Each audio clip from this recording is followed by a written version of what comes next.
Sa pagsigaw ni Arbinal kina Igme, nanuuya nasa ibabaw pa ng kariton. Ano Igme? Puputukan ko na ba to?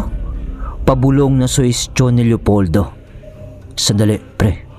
Hindi pa natin alam kung nasaan si Bitot. Tugon niya. Sabay sigaw niya ng, mga kabagis, umpisahan ng paganahin ang ating mga imahinasyon sa paki ng subscribe button. Finale na tayo, mga kabagis ko. Hoy! Tandang alamid! Mabuting umalis na kayo dito. Dahil hindi para sa inyo ang digmaan na to. Habang hindi pa ako napupundi. At ikaw naman nilalang. Ginoo. Tinatanong mo kung sino ako? Oo, ako si Igmirador.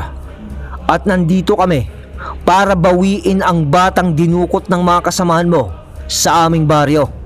Ngayon, kung ayaw niyong madagdagan pa ang bilang ng mga nasawing kalahin niyo sa baryong ito, ibigay niyo na sa amin ang bata at wala na tayong pag-uusapan pa.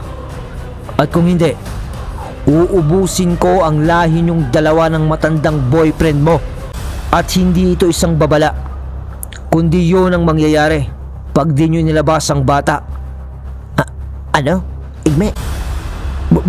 Boyfriend? Boyfriend ni Alamid si Arbinal? Huwag mo nang ulitin. Sinabi ko lang yun para masindak sila. Malay mo, pumayag sila. Hindi na natin kailangang lumaban. Ganun ba?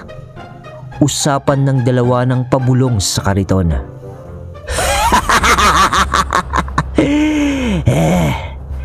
Akala ko ba, Amang Alamid? Mabagsik ang agimaterong to. Hindi pala. Isa itong payaso. Kada bigkas niya ng mga salita ay nagpapatawa. Boyfriend? Baka kayong dalawa ng kasama mo ang magkasintahan. Wala akong panahon na makipagkingkuyan sa inyo. Lumayas na kayo. Baryo ko ito. Wala kayong makukuhang bata dito. Dahil akin ang batang yun. Anak ko yun. Hindi yun sa'yo, Leopoldo. Kaya dapat nasa kandili ko siya. Tingnan mo nga naman, Leopoldo. Sa inabahaba ng panahon ng pagiging kuneho mo, ay bumalik ka pa sa baryong to. Kung sa bagay, wala naman akong pakialam kay Berna. Dahil bilasa na siya. Ang tigas naman ng pagmumuka mo. At pumunta ka pa dito para lang bawiin ang batang hindi naman sa'yo. Hindi mo naman anak. Isa kang tanga. Hindi ako tanga. Dahil alam kong kinuha mo lang si Bitot para gawing kasangkapan sa mga kademonyohan mo. Para sa kademonyohan yung ritual na mga aswang. Kayo ng pamilyang tinatawag mo na mga salot. Ililigtas lang namin si Bitot sa kasama nyo. May karapatang mabuhay ang bata ng malaya at matiwasay sa mundong ito. Hindi pa niya nga nararanasan ang katotohanan ng pamumuhay sa mundong ito at nagiging masaya. Pero nais mo na siyang patayin. At sino ka para kwestiyonin ang desisyon ko bilang ama nung bata? Dugot laman ko yun. Kaya wala kang pake kung ano ang gagawin ko. Manahimik ka na! Bigkas ni Leopoldo noon dahil sa galit nito sa usapan nila ni Arbinal.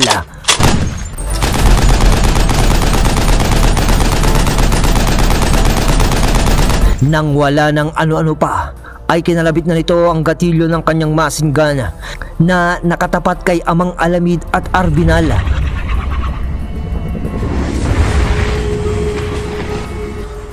Ngunit isa namang itim na usok ang parang bigla ang humigop noon sa dalawa bago pa sila matamaan ni Leopoldo. Leopoldo, itigil mo yan! Pagpapakalma ni Igme kay Leopoldo. Napatigil naman noon si Leopoldo sa pagpapaputok. Makinig ka. Ikalma mo ang iyong sarili, pre. Mukhang minsan ang susugod ang dalawang grupo na to. Wika ni Igme. Nakapaikot na silang lahat sa atin ngayon. Leopoldo, ramdam ko yon. Dagdag pa niya. Pag nangyari yon, huwag munang gagamitin ang mga bala mo. Anong ibig mong sabihin, Igme? Tanong ni Leopoldo. Huwag ka nang magpapaputok. Ireserba mo na lang ang bala mo. Para mamaya na lang yan. Basta ako na ang bahala sa mga susunod na mangyayari. Ngayon, kailangan na nating matunto ng lugar ni Bitot. Nakatitiyak ka bang buhay pa ang bata? Tanong niya. Oo, Igme. Alam kong buhay pa si Bitot. Hindi nila gagalawin yun bago ang pagdugo ng buwan. Sagot naman ni Leopoldo. Mabuti. Maikling tugon niya. Samantalang sa kanilang pag-uusap ay unti-unti na nga ang paglalabasan ng mga aswang na gabunan at iba pang lahi ng mga aswang sa baryong iyon.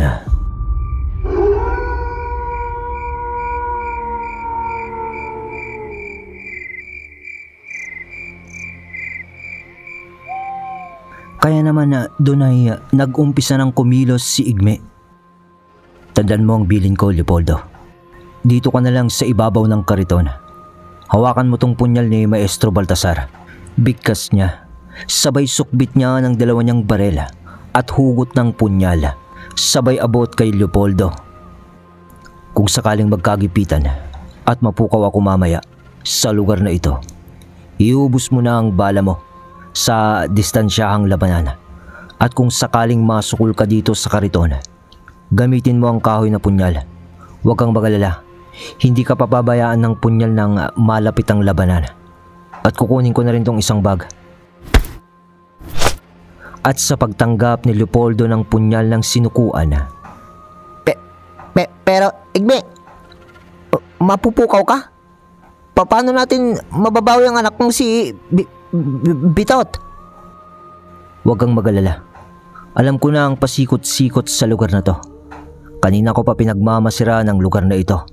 Pansin kong para din itong sa bulag. Nakaparehas ng lugar na napasok ko noon sa lugar ng Sitio Himlayan. Alam kong nandito rin lang sa malapit ang dalawang napukaw sa itim na usok. At nandito rin lang sa malapit ang base ng pamilya ni Arbinal. Linilin lang nila ang ating mga mata. Dahil ang lugar na ito ay binubuo ng 3 portal. Isa yung entrada at isa yung nabuksan ko kanina nung ginamit ko ang punyal nung itinarak ko ito sa lupa. Tanda mo ba? Dito sa malapit din lang sa kariton natin ay paikot-ikot lamang tayo dahil sa pagtakip ng 3 portal. At yun ay ang dilim ng mismong lugar na ito. Anong ibig mong sabihin, Igme? Ang ibig kong sabihin, Leopoldo, ang tanging dingding na pumapagitan sa atin sa lugar na ito ay ang dilim. Sa totoo lang, ay maliit lang ang baryong ito. At ang nakikita mong orihinal na baryo mo noon ay isa na rin lamang ilusyon ng 3 portal. Tignan mo ang kalangitan dito, Leopoldo. May napapansin ka ba? Tanong ni Igme. Napatango naman noon si Leopoldo sa langit. At tinignan ang kalangitan.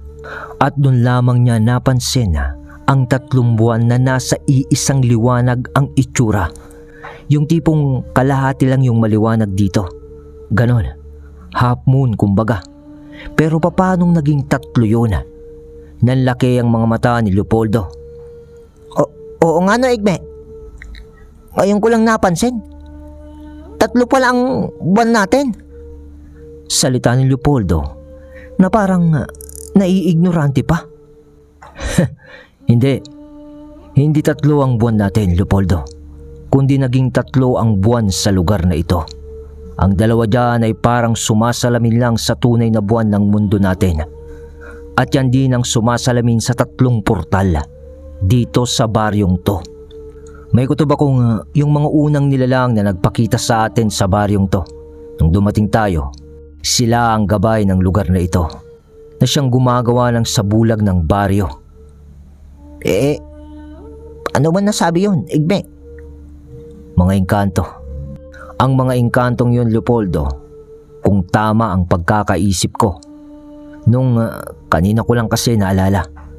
Sa sinabi sa akin noon ni Tang Baltasar Sila ang mga engkantong may dugo rin ng aswang na kayang gumawa ng iba't ibang dimensyon sa iisang lugar lamang o para iligaw ang taong walang alam sa mga lihim na karunungan.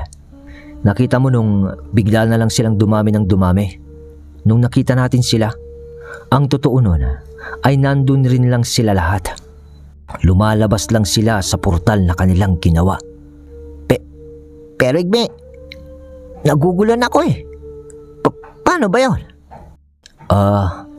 Basta, hindi na mahalaga na malaman mo ng konkreto ang buong nangyayari dito.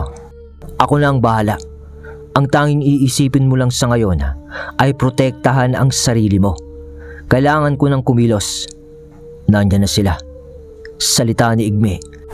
Sabay talon nito mula sa kariton at iwan na nga kay Leopoldo.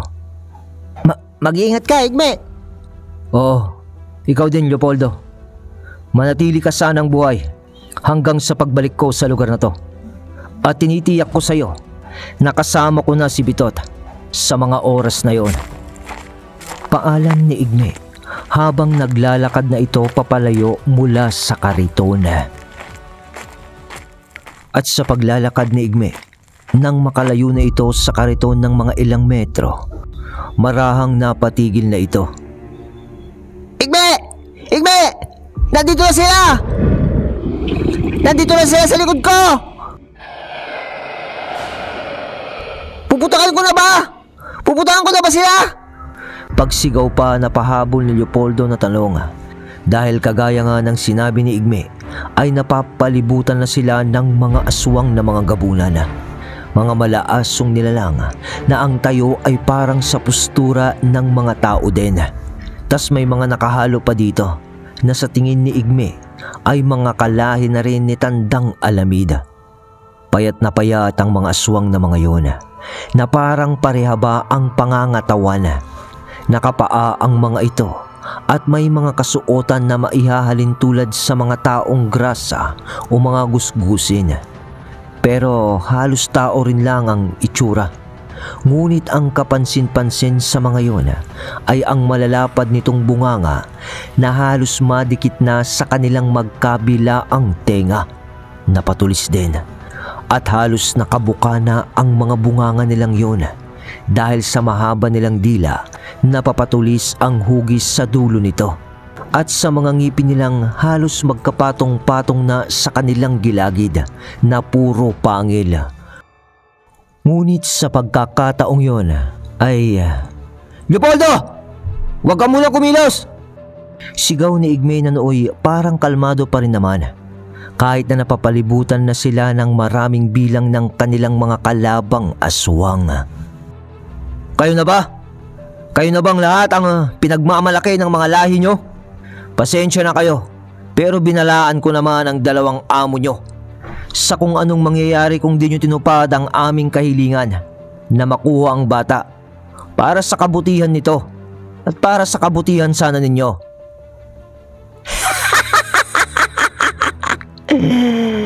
Nuknukan ka pala ng yabang!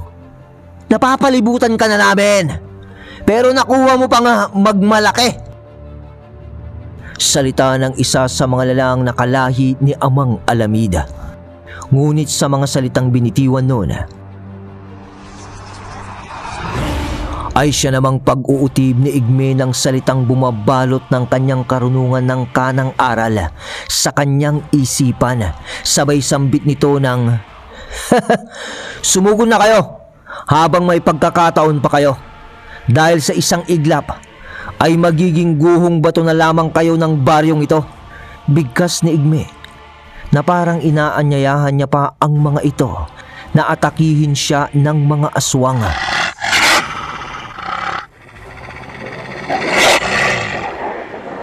Gumana naman ang ginawang yun ni Igme na pang-iinis sa kanila, dahilan upang halos sabay-sabay na sumugod ang dalawang lahi ng aswang sa kanilang dalawa ni Leopoldo.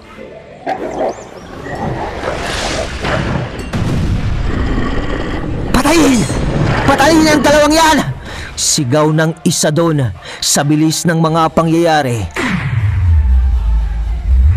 Sa pagbagal ng mga sandali Malapit na sa kariton ni Leopoldo ang mga aswang na susunggab sa kanya. Ngunit sinunod nito ang sinabi ni Igme na ireserba ang mga bala nito. Ngunit, Igme! Igme! Nandito na sila! Anong gagawin ko? Hindi kakayanin ang lahat ng tulang punyal! sigaw ulit ni Leopoldo. Walang tugon naman noon na narinig si Leopoldo kay Igme. Dahil sa mga huling sandali, bago dumapo ang mga aswang kay Leopoldo at Igme.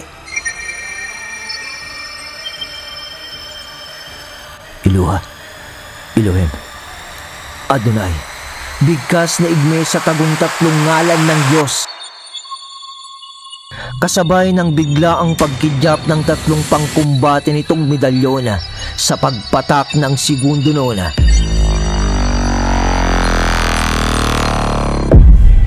Sa pagbalot ng mga tangan nitong pangkumbate, biglang pagliliwanag na noon ng buong kapaligiran na para nang sa sikat ng araw. Ngunit sobrang nakakasilaw. Pati si Leopoldo noon ay napapikit na lamang dahil sa pagkasilaw. Igme! Igme! Sigaw pa nito. Sunod ng paghalo ng mga ginintoang abo sa buong kapaligiran. At habang nangyayari yun ay pag-atungal, pag-iyak, at pagdurusa ng mga lalang ang tanging maririnig mo na lamang sa paligid. Sa makatuwid mga kabagis, ay ginamit ng muli ni Igme ang alas na karunungan ng grupong Abong Pilak. Naaalala nyo sa unang kwento ng kumbate? Ito rin yung ginamit niya noon nung unang pinuksan nito ang mga aswang sa dimensyon ng Sitio Himlayan. Ngunit sa paggamit ngayon ni Igme sa dibinong abo at liwanag na to, ay may iba pa siyang balak dahil sa... Halina kayo mga kabagis, ipikit nyo ang inyong mga mata at paganahin natin ang ating mga imahinasyon sa loob ng liwanag na ito. Dahil ito na ang kaganapan sa loob ng liwanag na yun. Payo lang, huwag nyong imumulat ang inyong mga mata. Baka masilaw lang kayo mga kabagis. Pero si Igme ay iminulat na ang mga mata nito sa pagliliwanag ng kanyang mga medalyon at doon ay nakita niya ang tanging nag-iisang itim na usok na umiikot sa loob ng liwanag na ginawa niya. Yung ikot noon ay papaloob na parang portal at ang sabi niya, yun na, nakita rin kita. Salita ni Igme, sabay takbo nito agad patalon sa bunganga ng parang isang portal na itim na usok. At sa bawat paghakbang niya noon sa loob ng liwanag, ay parang may mga nadudurog na kung anong bagay na kanyang nababangga. At sa pagdurog ng mga bagay na yun, ay nagiging abong pilak naman ang mga ito at bigla na lamang nalulusaw sa ere.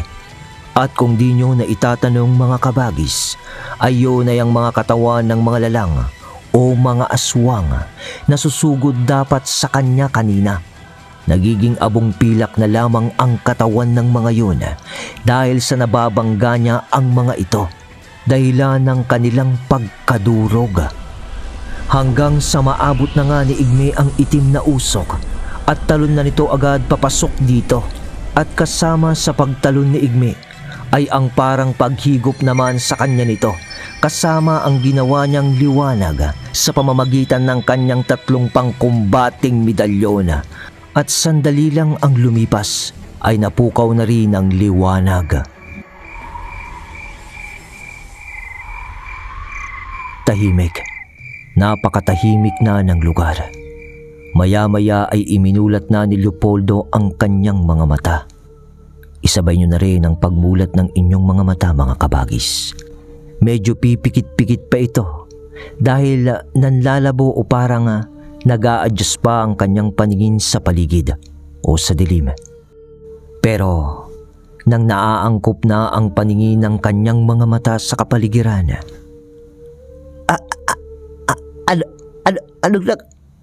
Salita niya ng panlalaki ng mga mata na hindi na matuloy-tuloy. Pati ang pag-uka ng bahagya ng kanyang bibig. Napanganga kasi siya sa kanyang nakita.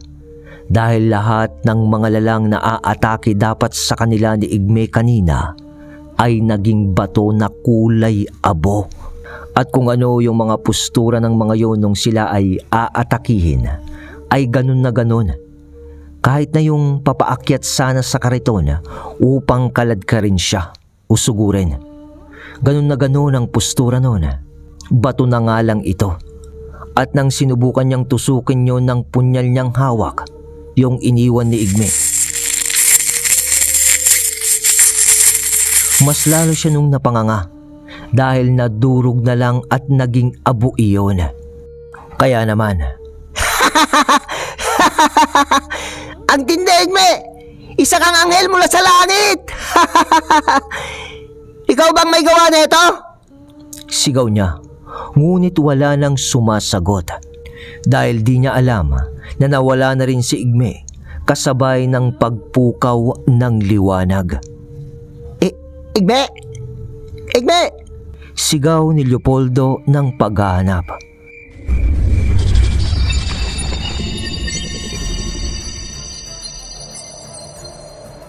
Ngayon ay pasukin na natin ang lugar na pinasok din ni Igme.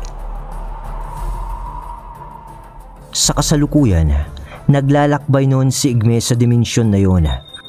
Habang pinoprotektahan siya ng liwanag ng tatlong pangkumbate nito. At gaya nga ng nasabi kanina, dala ni Igme ang bag nito at ang dalawa nitong barel. At sa mga sandaling yun,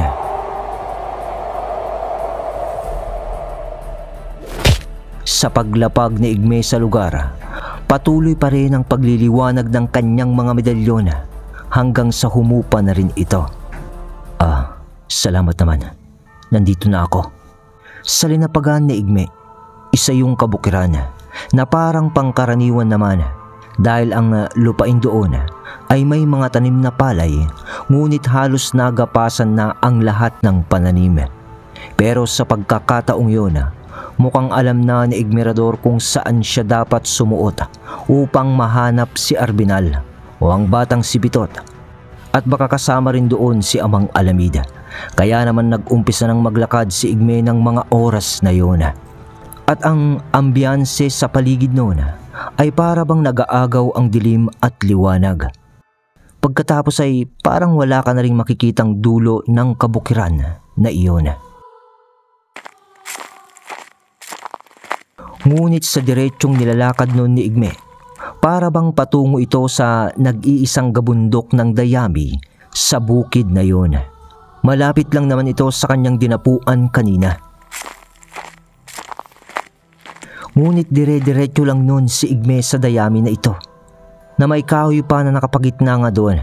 Alam nyo yung dating gawa nung 90s sa mga Dayami, sa pag-aani, ganon, nang maya-maya pa. Sa diretsyong paglalakad ni Igme dito, ay tumagos na lamang siya sa kabundok na Dayaming ito. At pagtagos niya dito, ay isa na yung gubat ng mga anahaw. Imagine niyo na lang mga kabagis, na puro anahaw ang nakatubo sa isang lupain. May malalaki at may maliliit pa. Lumabas din noon si Igme sa gabundok ng Dayami sa lugar na yon. Ibig sabihin, para lamang isang pintuan ang gabundok ng Dayami na kanyang tinagusan sa kanyang paglalakad. At parang ganun pa rin naman ang kapaligiran. Nag-aagaw ang dilim at liwanag. Iniikot noon ni Igme ang kanyang mga mata at nakita nito na para bang nasa ibabaw na ito ng isang burol na di kataasan. At alam niyang parang yun din yung burol na sinabi ni Leopoldo kanina, yung itinuro niya. Yun nga lang, sa pagkakita niya sa langit ay nag-iisa na doon ang buwan. Hindi kagaya dun sa lugar naman ni Leopoldo. Nga pala, nabanggit ko si Leopoldo. Bumalik tayo sa kinalalagyan naman niya dahil doon ay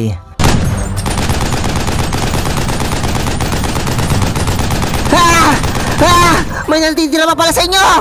Sigaw ni Leopoldo na pinuputukan ang iba sa mga aswang na nakaligtas sa ginawang atake ni Igme nung siya ay umalis doon. Mabalik ulit tayo sa sitwasyon ni Igme sa lupain ng Anahaw. Sa pagbaba ni Igme noon ng kanyang lumang bag, binuksan niya ito. Sabay kuha ng mga bala o magasin para sa kanyang 2 baril. At nang matapos niya yung gawin, ay ang pagsipat nito sa sulok-sulok o pagitan ng mga anahaw. At doon ay wala nang sabi-sabi pa. Nagliwanag ang 3 pangkumbate ni Igme. Kasabay ng mabilis na pagkilos nito na para bang may hinahabol na siyang nilalang. Mabilis ang pagtakbo ng nilalang na yon na alam ni Igme na kanina pa nagmamasid sa kanya pagkadapo niya sa lugar. Ngunit wala nang bibilis pa sa dibinong liwanag na tangan ni Igme. Kaya naman nung malapit na siya sa hinahabol niya, putok ng baril ni Igme dito habang papalapit siya dito. At di niya yun matamatamaan dahil sa ginagamit nito ang malalaking anahaw upang makapagtago sa mga bala. Sa ilang sandali ng habulan, putok dito, putok doon. Ngunit nakakaiwas pa rin ang nilalang hanggang sa inikutan yun ni Igme at sa pagsasalpukan nilang dalawa, nahawakan ng malaasong nilalang ang kamay ni Igme at inaampat nito ang pagpapaputok ng baril sa kanya ni Igme. At ang nilalang na ito ay walang iba kundi si Arbinal. Ngunit pumuputok pa rin noon si Igme habang gumugulong silang dalawa hanggang sa nasilaw ng liwanag ng medalyon si Arbinal. Mabilis ang mga pangyayaring to, mga kabagis. Kaya naman nang lalapain na noon si Igme ng nilalang. Ngunit tirang tsamba na lang ang ginawa nun ni Arbinal sa kanilang pagbubunuan. At nang nakabitaw ito sa pagkakasilaw niya sa liwanag, pinansapak noon ni Igme ang mismong baril sa nilalang. Humalinghing ito. Sabay alingaw-ngaw ng putok sa kaanahawan. Kasabay ng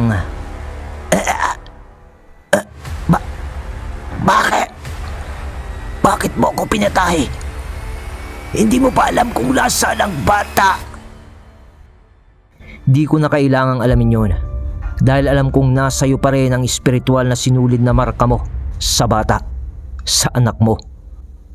Paano? Dinatuloy na salita ni Arbinal dahil nasunog na ito. At kasabay naman ng pagkasunog niya, ang paglitaw nga ng manipis na liwanag na parang isang sinulid at napatid yun mula sa katawan ni Arbinal. Di na nun pinansin pa ni Igme si Arbinal na natutupok ng apoy at sinundan niya nga ang napatid na sinulid na espiritual. Mabilis na sinundan yun ni Igme dahil sa alam niyang maglalaho na yun anumang minuto. Sa tulong naman ng mga pangkumbating medalyon ni Igme, sa bilis nito ay natuntun niya na nga si Bitot. Nakatalikod yun nung nakita niya. Pinagitnaan ito ng 2 nilalang na sa tingin ni Igme ay matanda na. Hukluban na kasi ang kanilang likuran at nakaupo ang mga yon sa isang upuang kawayan na nakakapit lang sa puno ng isang akasya. Wala nang inaksaya pa noon si Igme na oras. Pumunta ito sa harapan ni Bitot kasama ang 2 matanda. Sa isip noon ni Igme, ayun na siguro ang mga magulang ni Arbinal na tinutukoy ni Leopoldo. Kaya naman, di naman na nagpatumpik-tumpik pa si Igme. Kayong 2, ibigyan niyo sa akin ang bata kung ayaw niyong magkagulo pa tayo dito. Di umiimik noon ang 2 matanda. Pero bigla na lamang tumayo ang mga yon sa pagkakaupo. Hukluban na nga ang mga ito. Pero bigla na lang nagbago ng anyo ang mga yon sa malaasong nilalang. Di naman na nagulat nun si Igme. Pero ang ipinagtataka niya ay nakatulala lang naman nun si Bitot na parang wala namang reaksyon sa pagdating niya. o pagpapalit ng dalawang matanda ng anyo bilang sa mga aswang nga. Pagkatapos nga ay biglang umangil ang dalawang matanda na nooy nasa anyo na ng aswang. Walang ano-ano ay sinugod na si Igme, ngunit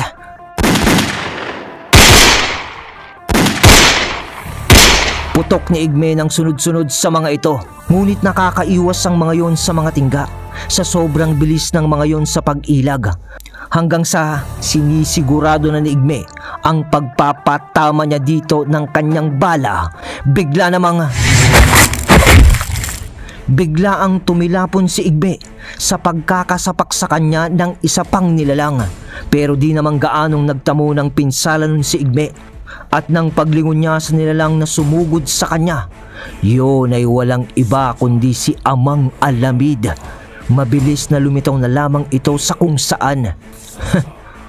Tatlong matanda. Bigkas ni Igme ng pabulong, sabay putok nito ng baren nang wala ng pag-aaksaya pa ng oras. Ngunit sumalida nun ang dalawang matandang aswang. Sabay papalapit na ng mabilis kay Igme na naiilagan ang bala, hanggang sa tinalon na si Igme ng dalawang iyon at malapit nang dumampi ang mga kuko nito sa katawan ni Igme. Sinilaw ng medalyon ni Igme ang mga ito, kasabay ng putok ni Igme ng sunod-sunod. At sa ilang sandali, nagringas na ang katawan ng dalawang matanda. At nangahanapin na ni Igme si Amang Alamid upang tapusin, ay nawala na rin ito. Hindi na nun tinuntun pa ni Igme kung saan na nagsuot si Amang Alamid, dahil ang importante sa kanya noon ay ang misyon nila. Binuhat noon ni Igme si Bitot na nooy parang wala pa rin sa sarili ang bata. Ngunit ganun pa man, sa paglalakad noon ni Igme papunta sa kariton, ay siya namang pagsikat na ng panibagong araw.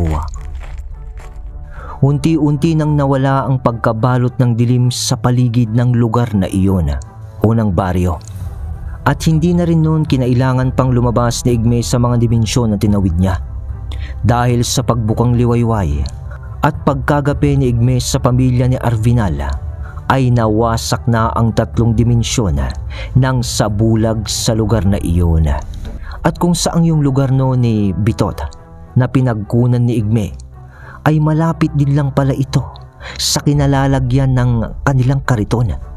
Malapit din lang doon ang mababang burol. Kaya naman, Bitot! Bitot anak! Sigaw ni Leopoldo. At sa makailang araw matapos ang misyon na yon, Anak Bitot! Wika ni Berna, dahil nakauwi na rin sina Igme sa kanilang baryo. At noon naman ay bumalik na sa pagkatino si Bitot. Nagtagumpay ang dalawa sa kanilang misyon. Ngunit kahit ganun pa man, sa kapayapaan ng ulap sa langit, ay naiisip pa rin niya na baka balang araw ay magkikita pa rin sila ni Amang Alamid. Pero dito ay natutunan ni Igme na minsan wala sa dugo at nasa pag-uugaling wagas ang pagmamahal ng isang ama, kagaya ni Leopoldo. At minsan pa nga sa totoong buhay ay ang mga kadugo at mga kamag-anak pa natin ang nagkakalulo sa atin. Hindi ba? Sa ngayon ay eto muna ang katapusan ng yugto ng kwento ng kumbate. Alright, yon mga kabagis ko, ang tindi nun. Kaso parang nabitin pa tayo, no? Pakiramdam ko lang, kailangan mga kabagis kasi bibigyan naman natin ng daan yung mga nabinbin nating kwento. Yung Bagwis at Takila, tapos yung kay Ohera. At tinitignan ko pa yung iba kung meron pa. Iisa-isahin lang natin mga kabagis. Yun lang. Hanggang sa susunod ng kumbate. kung may magiging yugto pa ang kwento nating ito. Salamat sa suportang tunay.